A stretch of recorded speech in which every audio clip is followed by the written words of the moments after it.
Broadcast live. Hundreds, cash. We out here in the balcony. Shit. I've actually had more ladies in the balcony in 2018 than men. That's what it's supposed to be, though. It's a good sign of things. People are looking beautiful. That's you know? why the sun is shining so brightly on these interviews. Because you're doing the right things, nigga. I was trying to get you in the morning when the sun is not shining, but you got so much swag, you don't even feel it. You're like... Standard. It's whatever. You know? Giving shade to the sun itself. No, that's why you need real sunglasses. I wear real nice, proper sunglasses. So it's not like I'm okay. Oh, real? Yeah. Shit, what are not real? Yeah, can I please try them sunglasses? Like proper. Let's see what they called first. They're Pradas. So I don't, my Prada. Yeah. You see? Oh, real shades, yeah? You know? That's some real shit. Yeah. You're nice. Exactly. Exactly. I need to stop buying those things that For I got. real, invest in these things. They really work. And like, respect your eyes, Badala. I know it's a swag thing, but we're also old, guys. Like, let's look after our bodies, our eyes, our faces, our skin, and everything. Although we are sitting in the sun, but it's okay. There's no sun like this anywhere else in the world. We're in Africa, so the sun is amazing. You just taught me about like sunglasses. Yeah, Sunglass Hut has taught me a lot about sunglasses. I think when I started working with them, I just loved like shades, obviously because I was bald, so sunglasses were a very big part of my outfit. I felt like undressed without them. But with time, they've taught me about like different frames, different brands, and everything that they're doing, and it's really exciting. They're doing a collaboration right now with Off-White, which is like so crazy. I love how you just dropped Sunglass Hut, I like how you just dropped it, like. And by the way, Sunglass Hut. Shout out to the hut though. And that's gonna get to my conversation, and this is what I love about this generation though, but like I just wanna start it from the organization of how it's being organized in my mind. Okay. Like, I saw this interview happening. He does notes now, guys. Yeah. Thanks to all y'all that are knocking me for talking too much. Okay, you learned something though. But it's constructive criticism. Don't be. Also, it's a good thing that you're not that sensitive, you know. Yeah. Because sometimes there is something to be learned, but also sometimes fuck them. Yeah. But anyway, I'm from the days of battle raps. You know, these guys writing comments on Twitter can only make me strong, and they can't. They can't break you down. I'm not going to respond to them. I'm just going to literally act like I don't see them, and then I'm going to be better. Then I'm going to make more. But that's you know what I mean? Too. That's what I do too. You know? Yeah. Firstly, your whole persona, we all know you got it through presenting, but you still making music, and it just made me wonder, how important is it for you to make it just generally, or just to make music? How important is music to you? It's so important, and it's something that I'm constantly encouraged by the people around me to do, and I feel like every time I do invest time in doing that, I can only get better, and I really do see myself doing it for the rest of my life. So it's very important, and I think also it's always been a sense of catharsis for me, because coming from my television background, it's always kind of proper. You're representing organizations, so you can't necessarily say things that you want to say, but music has allowed me to do that, and I think just the personality that I am was so important for me to find a platform that I could express myself through, and music definitely did that. But now that I'm working on the album, I have found that it's so important to, even if you like writing to nothing, even if it feels weird, some people like they're still in that age where like, I don't really feel like going out, but I'm young, so fuck it, I'm gonna go. For me, it's like, I don't really feel like doing this, but fuck it, I'm just gonna do it and see what comes of it. That's everything that I throw my energy into, and I really love doing it. So, I mean, that's a great thing, because, it's the, and I'm gonna tell you why I'm asking this, because I feel like the whole landscape is clearing up for ladies, right? And like Nadia told me that she gave you a call because she felt like, y'all was always like meeting up, and she felt that she had to like, kill whatever it was that was out there, the tension. I mean, when you got that call from her, her being who she is, what was the first thing that you thought, knowing that like, this is where we at, or this is what it is, although it's not really communicating? I was just like, it's okay, like it's cool. Like it's fine, because there was never really any beef there for me, and I never also felt attacked. That's why I didn't go into defense mode. Like for me, it was always just like, where did that come from? That was a little bit awkward. So when she did hit me up, it was like, nah, it's cool. Yeah, like we've never really been friends, but we're always cool enough for her to like hit me up and be like, yo, I heard you did such and such a thing and I didn't like it, you know?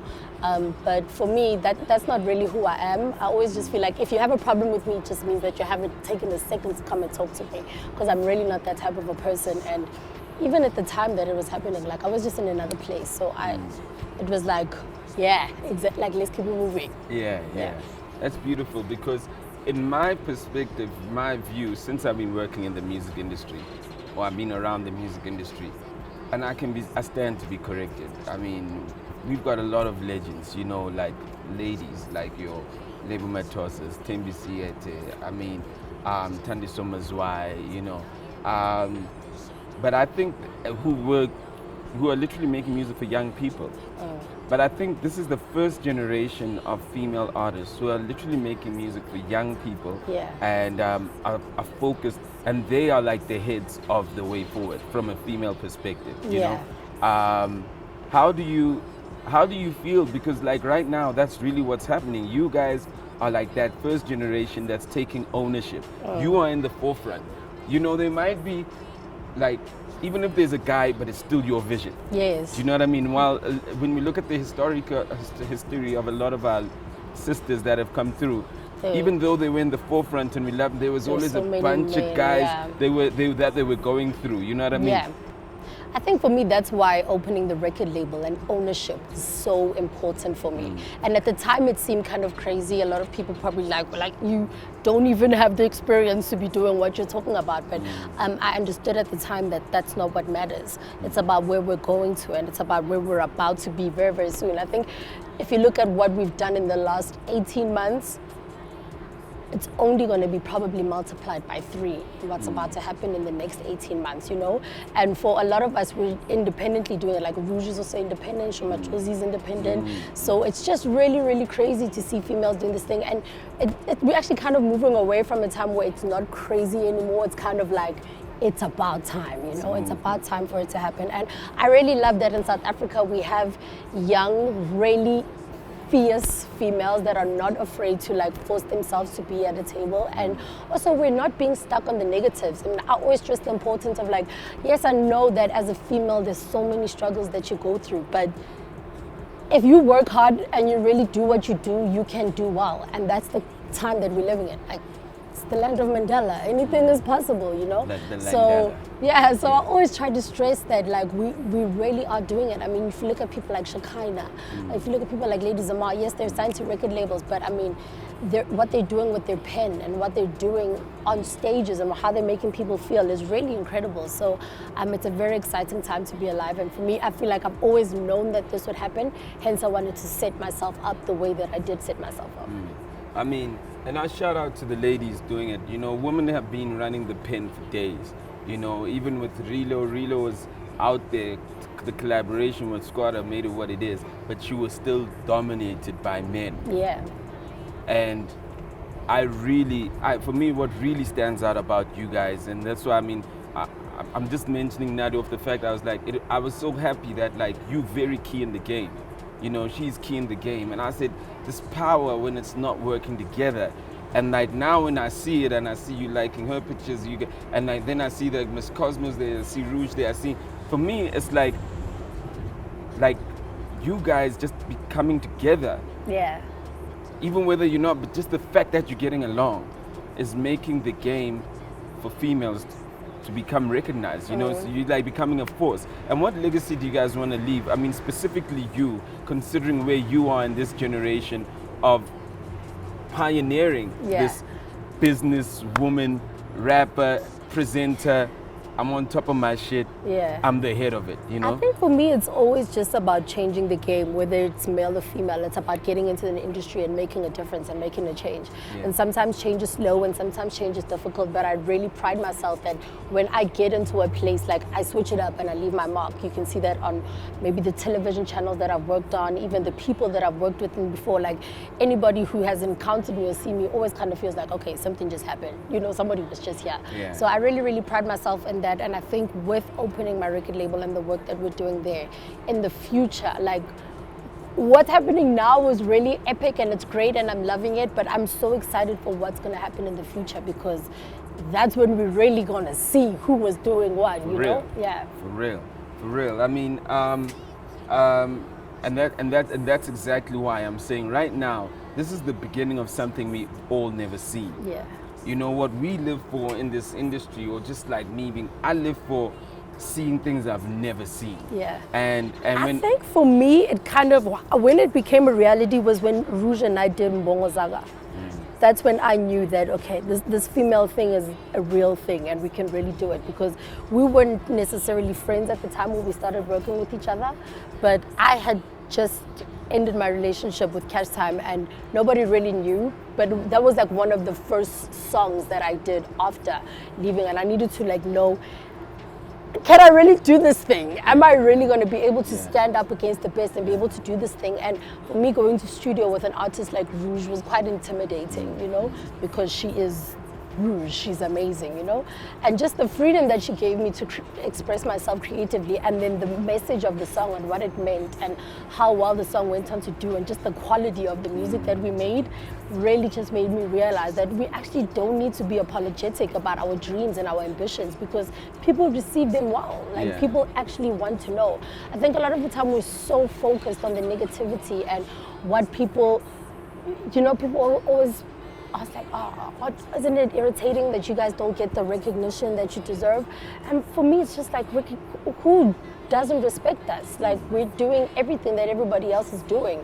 We're doing shows, we're recording the music, we're getting these deals. Like, who are these people? Point them out so that we can see them, you know what I mean? They don't exist. Like, we really do live in a time where females are relevant. And for me, I just feel like it's because our stories have not been told. I think we actually spoken about this before. Like, as a female, there's things that I've lived through and there's things that I've done that all your favorite male rappers just haven't done. Like, we may be like, I can go to sumo and Les can go to sumo, but we're not going to experience it the same way. Do you know what I mean? He's going to see completely different, and I'm going to see differently. And people want to hear those stories. Like, so it's our time. It really is. You know, you're going on to OG lane, right? I mean, like, left one channel that is supposedly like, why would you leave that channel? Left a camp of guys, and while it was hot, started a new channel, and you're hot in it right now. You know, music. You just like came back from Cape Town. Recording your album, you know, you weren't recording in a toilet, home studio. You Red Bull Studios in Cape Town. You know, so you've gone through like challenges that would break the average person. So you're already moving on OG lane. Yeah. You know that. Yeah. What do you think of the kids though that are coming up? I always say it's so crazy that I'm not the youngest person in the room anymore. Yeah. Like when I see like Champagne 69 and Uncle Party Time and J Molly, I'm just like, that is insane. I can't believe Nasisi just turned 21. That is insane. Imagine me. That is insane. But for me, it's like really cool that I'm still out there running with the best of them and, you know, really, really doing my thing. But I'm in a great space, and change is hard. Change is uncomfortable. And it's especially uncomfortable for other people. And I don't know, like, I know what I'm doing with my life.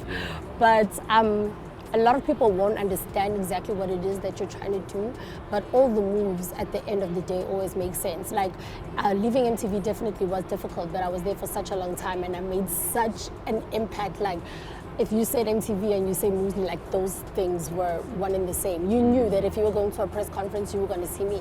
If you needed to know anything about MTV, you were going to ask me. I was that girl, you know?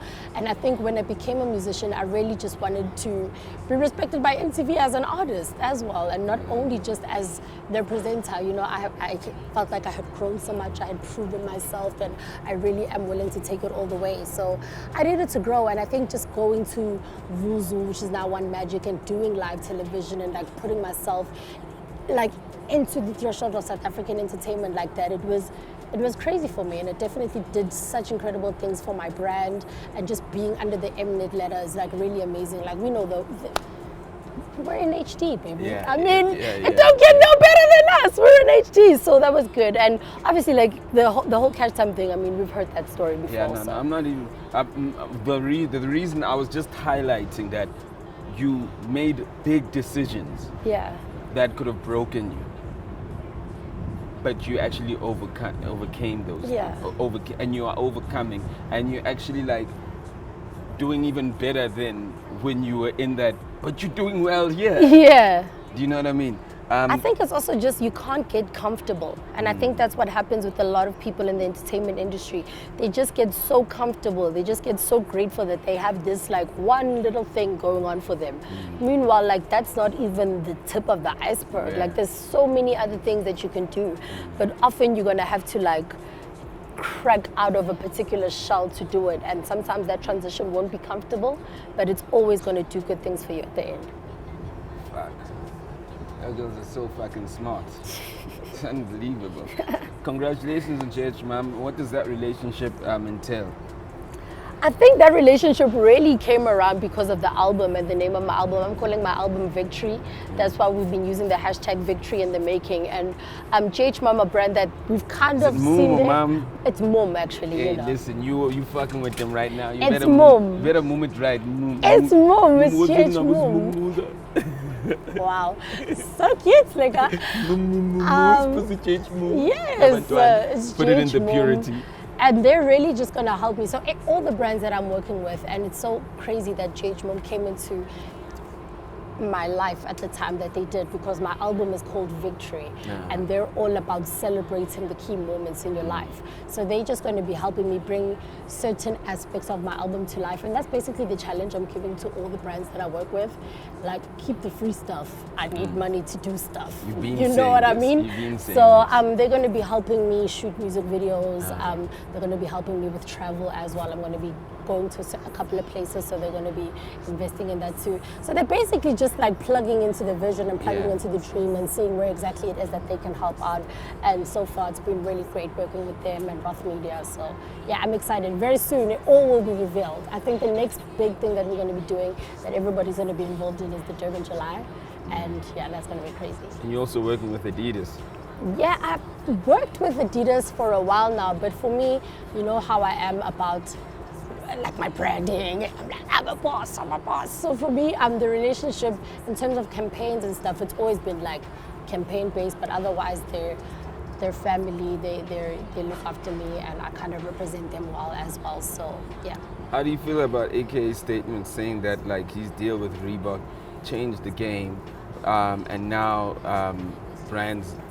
clothing brands need to like put the bag up front? I think, I mean, I don't know the nitty-gritties of his deal with Reebok. I think with time we're still going to be able to see exactly what it is. But I definitely agree. I don't think we live in 1980. Like, it's about time that we did more than just give artists and people that are representing your brand so well free stuff, especially if they've got things going on. And the thing is, like, they get into these relationships with artists and with people because they believe in their movement, they believe in what they're doing, they believe in what they're about, but they never really like plug into that kind of stuff, you know? So I definitely think, and it's not just clothing brands, it's like all brands in general, it's just the industry, it's production companies, it's promoters, it's everybody. I think the only way artists can grow and the industry can grow is if like you get a little money to grow, you know what I mean? Well, I'll tell you what's the biggest trick they say, but it all rhymes. Right? As it would. They're going to call it celebrity. But inside their offices, they're saying it's giving us equity. Yeah. You know what I mean? Yeah. So I think for me, the most irritating thing is like hearing people how they want to like, we're going to give you the opportunity to. Like, nah, no you ain't. You need somebody to do a job. Yeah. And I can do it for you. Yeah. Like, pay me. Or, you know, like also this influencer word has just diluted so many things, you know? But I just feel like if I could one day get everybody in the game and like, let's all meet, all of us, let's all meet. And even you, the guys right at the bottom, if you guys want 300 Rand to play because you're a student and you need transport money, like get that. Don't do it for free, like get that. And I feel like if everybody starts it from the like the lowest to the highest, it'll change. But at the same time, it's just like that's way too much work, and I got my own shit going on. So I'm just gonna push the mission from here. Would you? I've been saying this all the time, though. I've been saying, like, it's all good. And I've been planning. It was one of my resolutions to send a message to as a call out to pop bottles, you know, the guys with pop bottles, you know, to Bridge, you know, to Prince, you know, Ambitious, like Cash Time, your guys, everybody, and say, guys, let's sit in a room. Do you know how much we're worth? But because we speak in corners, you know how much is broken down. But if you came back and you said, this is what they're giving you, and we go, but fuck it, no. And I think that's, for me, is the most frustrating thing, because we get so many offers on a daily from like brands. You're like, oh, we want to do this campaign with you, we want to do this little thing for you. And then you see what they're asking for. And it would be so great to be affiliated with that brand and you know what it could do, but you're also just like, but I couldn't do it for that much. And then you see the people who are actually doing it and you're just like, no, not you, you know, not you. And it's just like, it's sad that people would much rather be on and would much rather hold on to information than share information that would see the industry grow. But yeah, I guess like people's journeys are different, you know what I mean? And people do things for different reasons. So like, who also are we to say that we need to be the authority on what people need to get paid?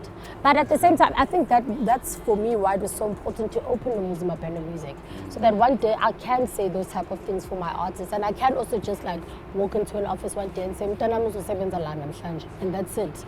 Akunomuntu ozongitshela. You know, we need to put ourselves into those positions as black people, like, you know. That's what we want. I mean, I keep saying that about my son, but if that nigga don't get his mind right, he might not get a job here either. You know what I mean? But he's still 7 years old. Yes, you know? he's still small. Hey, yeah, hey, call it Timaliam.